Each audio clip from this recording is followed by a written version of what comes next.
Okay, nice. Um, Hold on. Let's try something quick.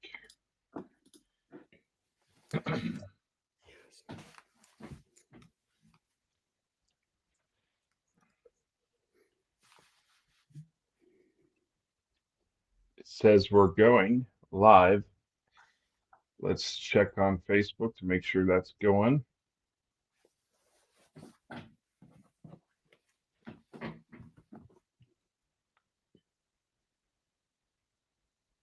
Okay.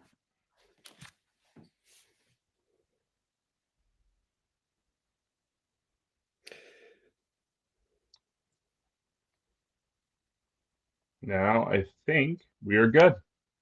All All right, right. we are live here. Let's make sure everyone can kind of see you and hear you.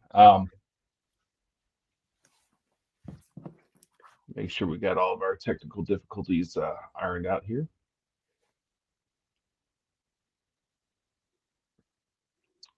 Let's see.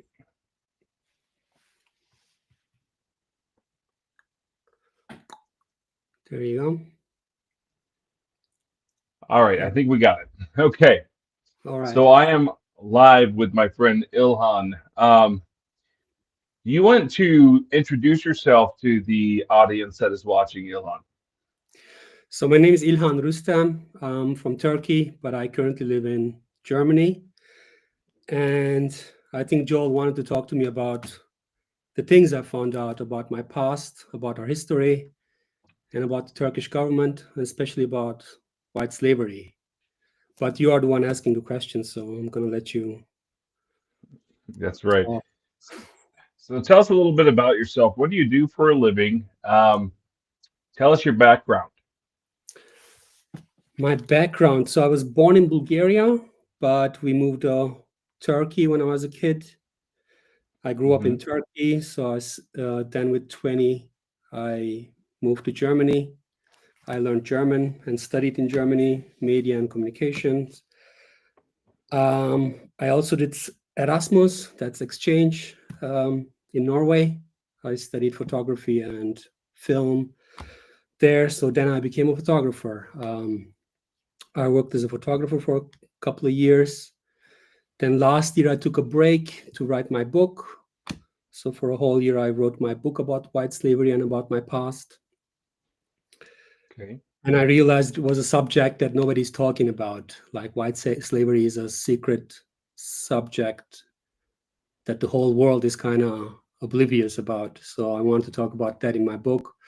And I took a year break. I wrote that, and now I'm trying to promote it. So what is the title of the book and where can people find it? You can find it on Amazon. It's called Janissary the White Slave. You can find the link on my profiles on social media.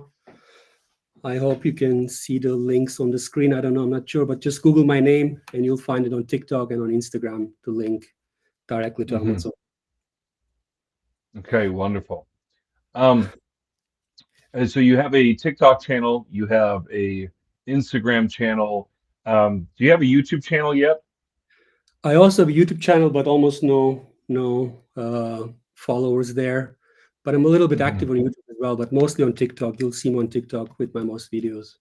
And where can we find you on YouTube? That's Han Wan Ryu. So the Okay. first, yeah, it's Han Wan Ryu. And on TikTok, you'll find me at Han 2 Ryu. So Han, the number 2, Ryu.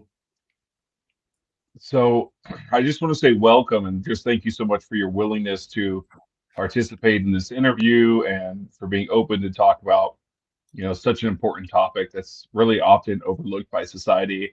Um, I want to say that it's kind of brave and courageous of you as a Turkish citizen. Uh, you have a Turkish background, if I'm not mistaken, right? I mean, with a Yes. name like Ilhan, so Turkish name, and my mother tongue is Turkish, so yeah, that's okay. true. So, so can you tell us a bit about your journey and kind of what inspired you to delve into the topic of white slavery, European slavery, and Christian slavery? So I came across European slavery and my descendants, my realization of my descendants of European slaves, when I wrote a letter to my father as a trauma healing process. So I had some issues with my past, with my parents, especially with my father, and I had to work on them. And a good way to work on your personal issues is writing Hmm. a letter, writing everything all down. It was a pretty long letter, which I never sent to my father. It was just for me to work on my issues. I think I wrote like about 150 pages, and once it was written down, it was all on paper. I took a step back and looked at everything, and it was all there. I realized this was a master slave relationship. This wasn't a tough father disciplining his own son.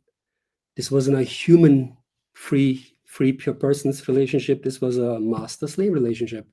It was obviously there. Then I took a DNA test, and it came out like 10% Italian, mostly Eastern European, like Bulgaria, Romania, Moldova, Greece, native Anatolian. So I realized that I'm not even a real Turk. Like, what's going on here? There, I understood that the Turkish government is lying to us. We don't come from free people. We don't come from masters. We come from slaves of the real Turks.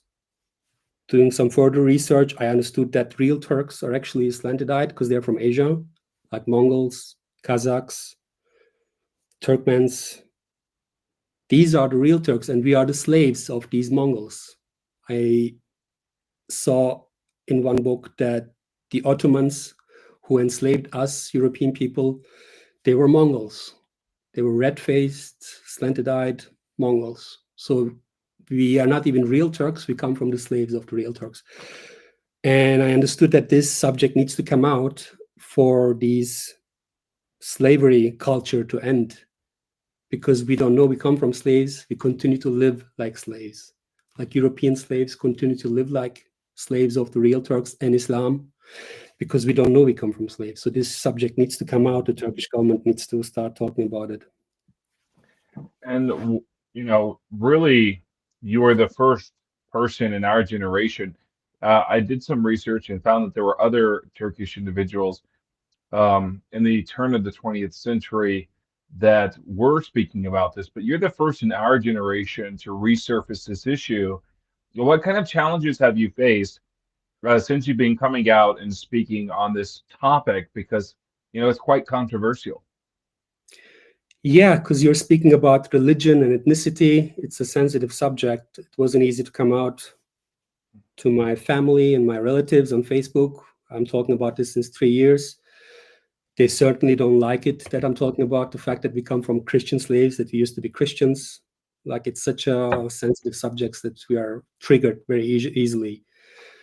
And doing TikTok videos, you feel like a traitor, like the way Turks treat you. You feel like you're a traitor to your nation because you're talking about this slavery subject, because it's such a secret subject. We don't talk about this at all, because everybody in Yeah, school, in media, is taught about the fact that we are the real Turks, we are the real Mongols. That's what they're teaching yeah. us. And actually, we are native Anatolian subordinates or slaves, and European and Eastern European slaves of these Asian Turks. It's a secret Mhm. subject. Nobody's talking about it. Mm. I don't know how this is not in everywhere in the media, in the news.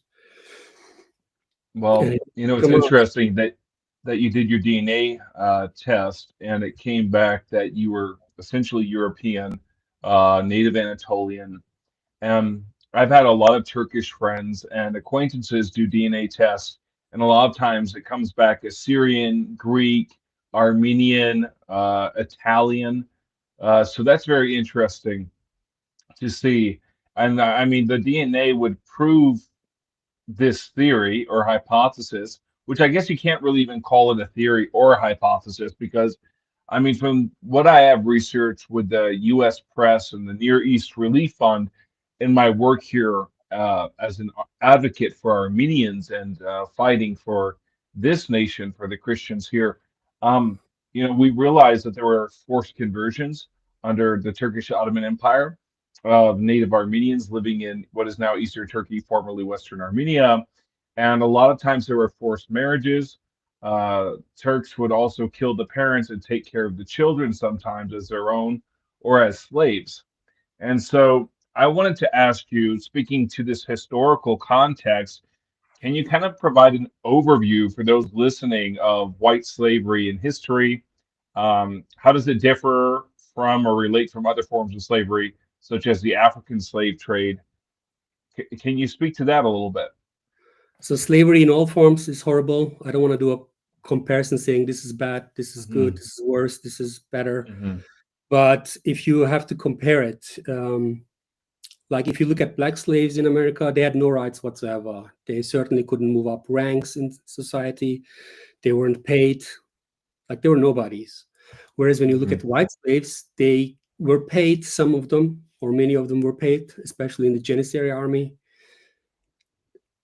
They could fight for their rights, always within the slavery limits, always as a Muslim Right. Turk. So these people were Christian Europeans who were turned into Muslim Turks. So you were always within the limits, within the borders of slavery. You're not really, you can't say that they have real freedom rights, but they would fight for certain rights like being paid more. They wanted to be paid more and they would fight for that. Like we have an example of a Christian slave from Eastern Europe, from Albania, who was turned to a Muslim Turk in the Janissary army. And he moved up so high that he became the second most powerful person in the Ottoman Empire. He became the Grand Vizier, Kara Mustafa Pasha. And he's Hmm. the planner of the siege of Vienna in 1683. Thankfully, we lost. It's good. It's a very good thing that we didn't win like we won in Istanbul and Constantinople. So, what And happened at the Siege of Vienna? So, are you telling our listeners that the Ottoman Empire made it to Vienna? yeah, we tried it multiple times to take Vienna in the heart of Europe, and we always lost. I Do mean, you think that's do you think that's something they're trying to do again or could happen again? that's a good question, and I'm afraid it's happening on a cultural level. That's why I'm Hmm. here speaking about this. That's why I'm trying to speak about the fact that we weren't the good guys in history. Because on a cultural level, Islam has arrived to Europe and to America, and we need to talk about the fact that Muslims weren't really the best people of history. So this is happening on a cultural level, yes. Muslims Hmm. unashamedly they want to practice their religion and they want to have religion in all areas of life, and this needs to be changed. That's why I'm here talking about the fact that Europeans were enslaved by Muslims, so Muslims were not really the best people in history. We weren't the best people in history. So, with that being said, I guess how did European slavery, particularly the enslavement in the Ottoman Empire, um, the enslavement of Christians in the Ottoman Empire, evolve within Ottoman and Islamic contexts? Evolve is a good word, but a better word would be devolve, because Hmm. in order to feel like we came to a better place, we had to lie to ourselves that we are now in a much better place as Muslim Turks. Just imagine a Hmm. European or an Eastern European Christian who is turned into a Muslim Turk in the Ottoman Empire. He has to tell Hmm. himself he's in a better place now. So this was like a devolution, I would say. Um, Wow. that's why I'm saying we Wow. need to return back to Christianity to be able to evolve again, because we are now in a dark hole, which is Islam, and we Yeah. can't move forward. We can't move forward into a modern world while being in So Islam. That's why. So you have said this, but also some other friends of mine that are Turks have said the same thing, and actually some Turkish friends of mine and acquaintance, as well as a few Azerbaijani men that I know have converted to Christianity, and you yourself have converted to Christianity or identify as a Christian. Can you explain that a little bit? Um, it was the obvious choice. Once you realize you are not even a real Turk, because the story they tell us is we come from free Muslim Turks who chose Islam freely. Then you feel like you have no choice but staying in Islam because your ancestors are supposed to choose the religion freely. So You think you're supposed to stay in it. But once you understand you were forced and tortured, like they were making the Janissary soldiers pray 7 times a day, like a normal, proper Muslim prays only 5 times a day. But Janissaries, my ancestors, they were praying 7 times a day, 6 times during the day, and 1 time in the night they would be woken up and had to pray 7 times. So when you understand all this and understand that you were treated this way because you were a infidel Christian, you realize now I'm free, I'm not a slave anymore.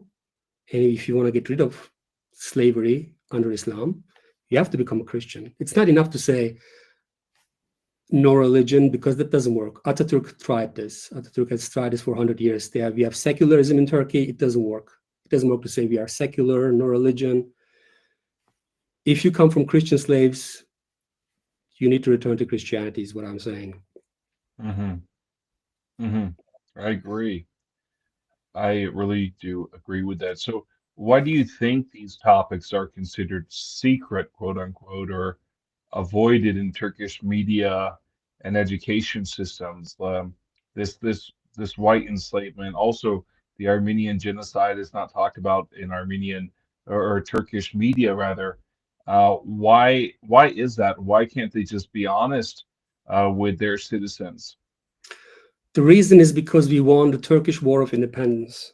If you have won a Mm, war, you get to do whatever you want. So we won against the West, we won against the British, we won a proper war. We fought for 4 years, from 1919 to 1923, and we won the Turkish War of Independence. When we get to create this country, the Turkish Republic, on the basis of a lie that we come from free people and masters.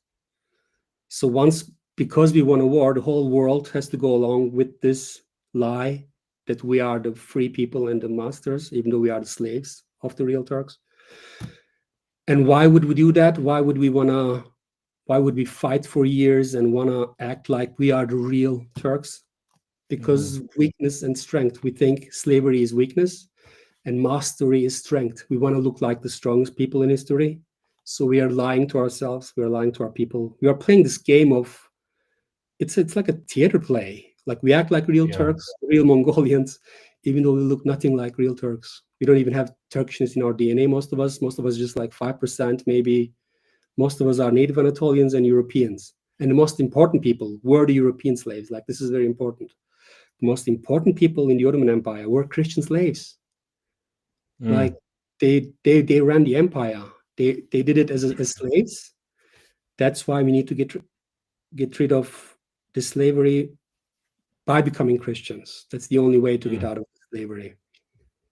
Wow. So why did we fight? Let me repeat that. Why did we fight? Because we think it's weakness to be a slave. So that's why we're lying to ourselves that we are masters. Mm, A lot of problems mm, can be solved if you just stop this lie. If you just stop this lie of acting like we are the real Turks and start telling the world, start telling us ourselves, we are the slaves, we are the European slaves and the native Anatolian slaves of the real slanted-eyed, real Turks. mm. Wow. So, are there any historical records or sources you found particularly revealing or underutilized in academia? Um, I wouldn't say underutilized, but I can recommend a few books like The Forgotten Slave Trade by Simon Webb is very good. I enjoy that a lot.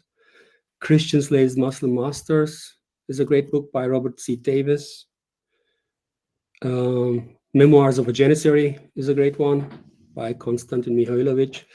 But I would say my own book is a pretty good one because I would say my book is the first book about white slavery, which talks about the descendants of white slaves, how they live today with all their problems like trauma.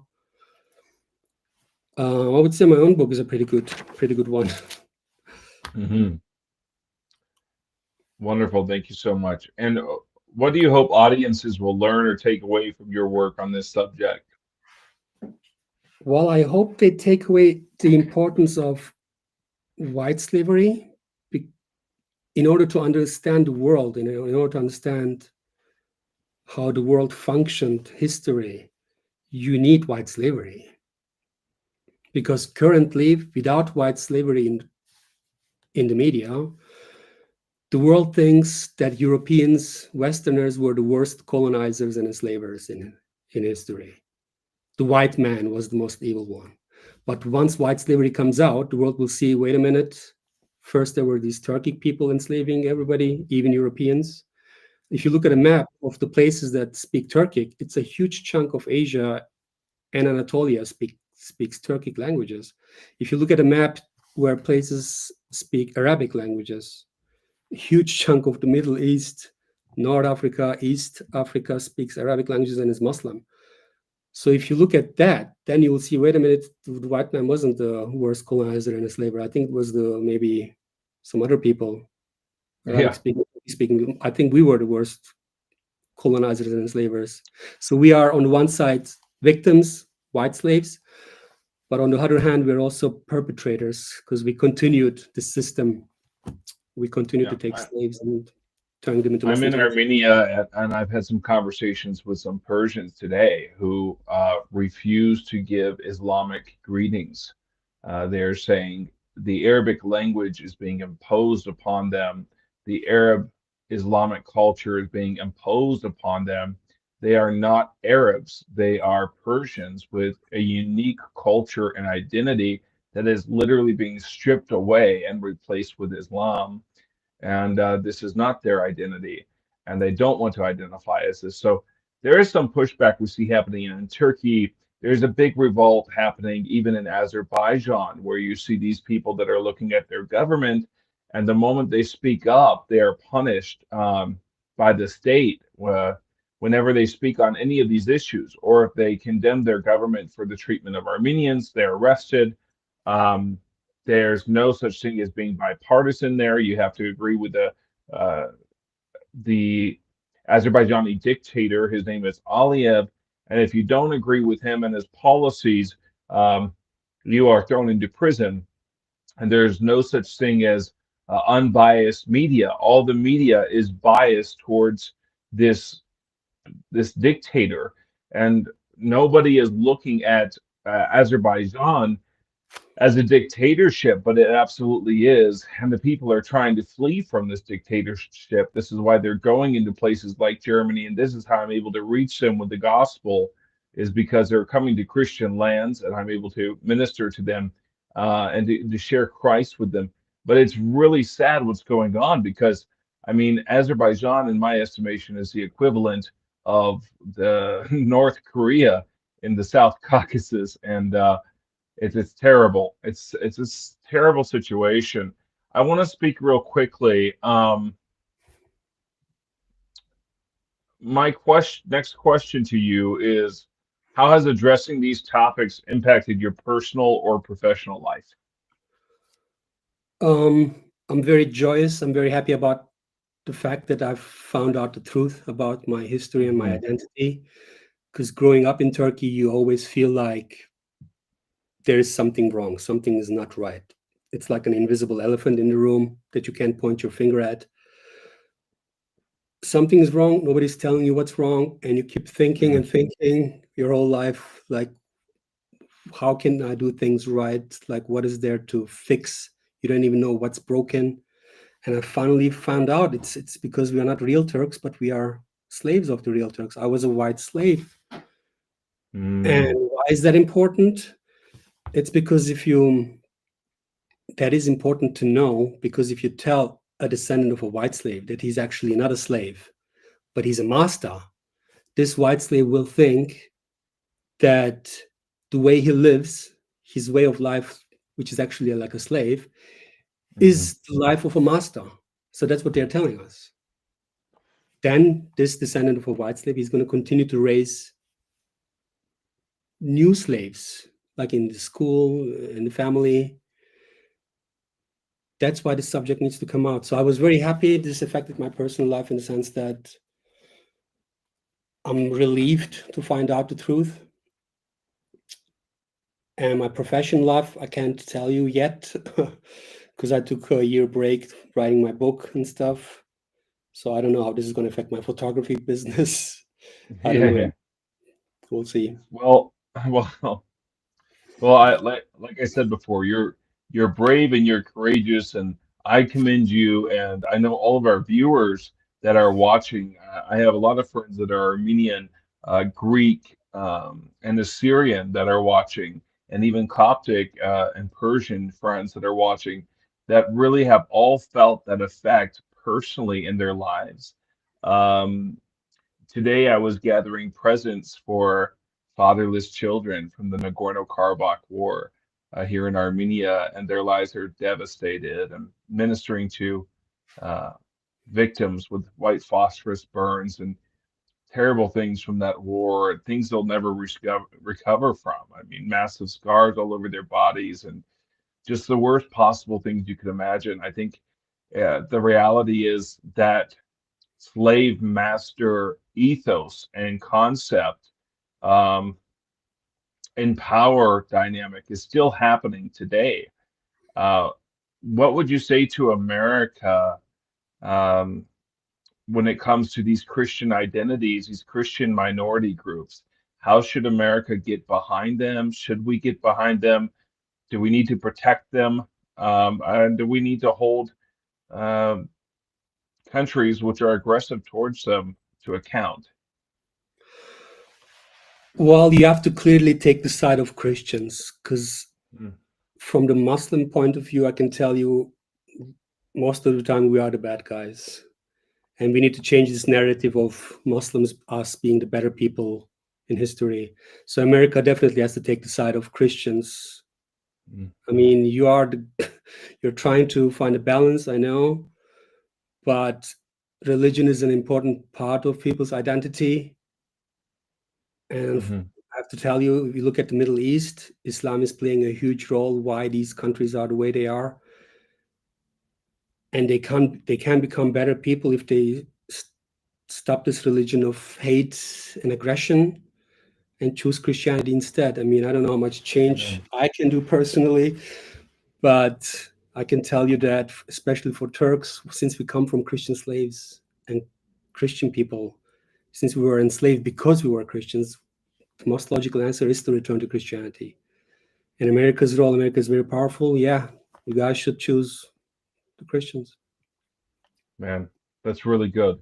How can others support your efforts to bring these historical truths to light? Again, what is the name of your book, and how can people support you? You guys can support me by following me on TikTok, Han to Rio, and on Instagram, Han underscore Rio, or buying my book, Janissary, The White Slave. It's on Amazon. You'll find a link on my social media, the direct link. That's Janissary, The White Slave by Ilhan Rustam. Mr. Rustam, nice to meet you. Good to have you on this broadcast Good tonight. talking to you. Thank you. Thank you for answering all those questions with such clarity Thank you and for your questions. These were intelligence. questions. Thank you so much. And I encourage all of you to check my buddy Ilhan out. And I'd like you guys to each buy a copy of his book because I know you guys are going to find it very interesting and entertaining. Um, it's going to be an unbelievable book, an unbelievable read, I'm sure. And I'm looking forward to reading it myself. You're going to have to send me a copy. Where can we order it? It's on Amazon only right now. Only So I on don't know if Amazon. you can Okay. find it on the searches. Some people are having trouble finding it on the searches, but the direct link is on my social media, TikTok and Instagram, a direct link. Well, I'm going to work personally to make sure that it gets put in Armenian and Georgian Oh, bookstores. So, no, it's only in Turkish and English. So you'll find it in two languages, Turkish and English right now.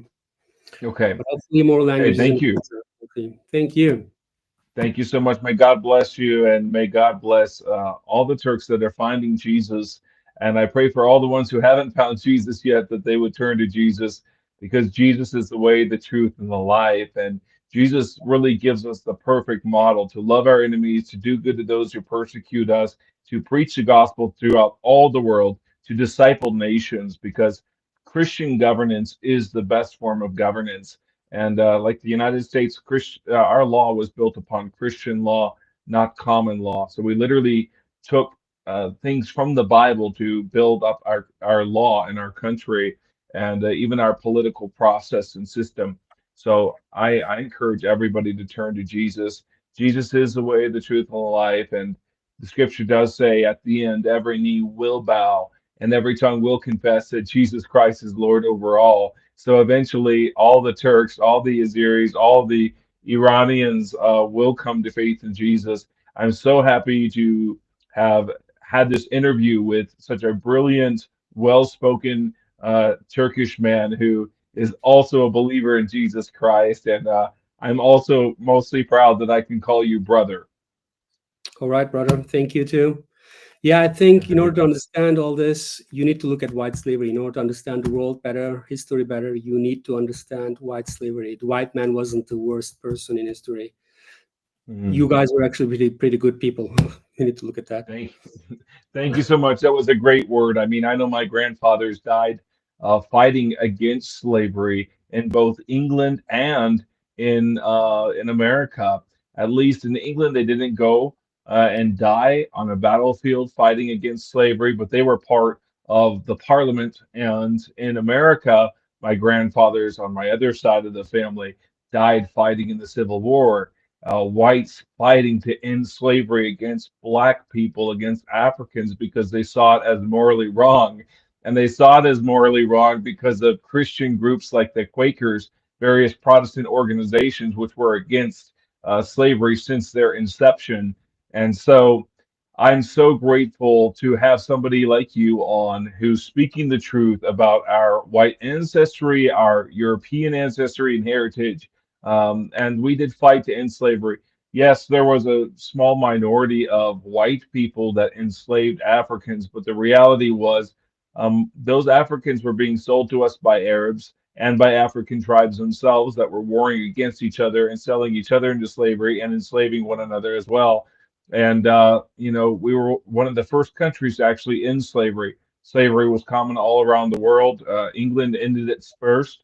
The British Empire ended it first, and then the United States followed after. And then many countries after the United States ended slavery. But there's slavery still happening today. And then on top of that, these Christian nations, these Christian minorities are being conquered by Islamic nations. So I think everything you said was spot on. Thank you again for coming on this live broadcast, taking the time out of your evening to spend it with me and share some good truth to everybody watching. So may God bless you, Ilhan, and may God be with you. And we'll talk soon. Okay. All right. Thank you, Joel. All right. Thank Goodbye. you. Thank